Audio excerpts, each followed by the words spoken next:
I'm still in the kitchen. I just thought I'd show you how I do my pumpkin puree for either putting in with mashed potatoes, which makes a little bit of a storm overhead.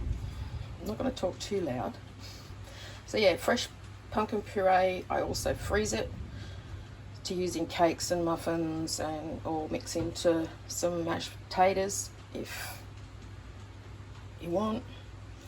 So I've used the Queensland Blue and the butternut in this one because they have a firmer flesh than the Kent. So they hold up better to being pureed and frozen. So it's pretty simple at this stage. Cut them all up evenly, put them in a pot with hot water, and if my salt will work, give it a good salt. I always use Himalayan rock salt. Oh, that's just fine flakes. So get that in. Turn it on the stove and let it boil. Well, that's it so far. Okay, so the pumpkin has been simmering away here. It's nice and soft to the touch. So I'll drain it and we'll go to step 2. Okay, all drained. I've just put it back on the hot hob on my stove just to get the last lot of water and stuff out of the bottom of it.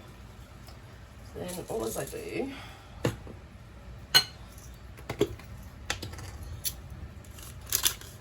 is put pepper in it. Just make sure there's a little or nothing if you don't like it. You happen to like pepper. It's already been salted while it was boiling. Then I just give it a quick mash. So remember, I put Queensland Blues and butternuts in here because they are firmer, but you can still see they're really, really watery as well. That's why I like having the hob still hot.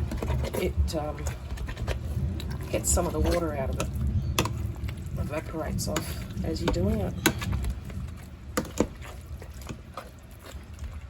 And then what I like to do, I'm going to put a little bit of butter in it. I only put a couple of knobs in. If I was using it for mashed potatoes, I'd put more butter in, but I'm not. Sorry, mashed pumpkin, what am I thinking about? So a little bit of butter in. And when I make my puree, I don't use a stick blender, I don't use a food processor. I just use the good old hand masher.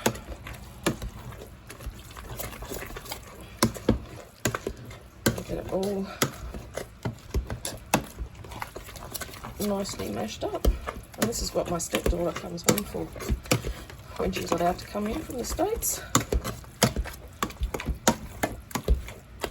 So there you go, pumpkin puree that you can put into cakes, pancakes, fritters, mashed potato.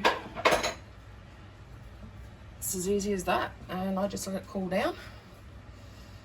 Once it's cool, I put it into plastic freezer bags and pop it in my freezer, and that's pumpkin stored so that our pumpkins don't go off because it's so hot. So there you go, guys. Hope you like that.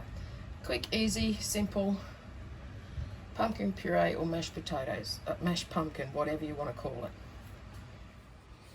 Okay, so puree is all done. I actually had to put the blender through it because it was a bit stringy. I think it was the Queensland Blue that made it a bit stringy. So I've put the blender through it. It's really nice. You can use it in different things. So now all I'm going to do is a magic cup with a freezer bag in it.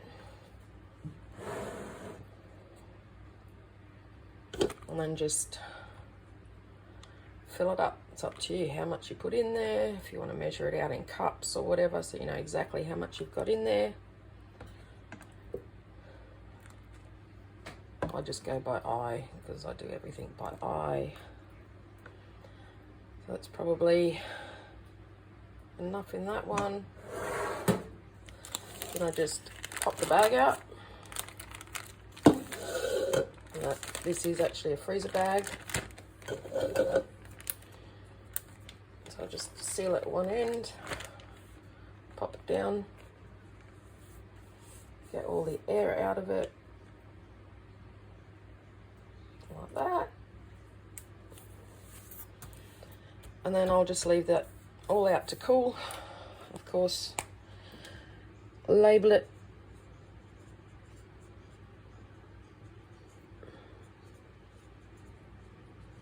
Probably spelt it wrong, but at the moment I don't care.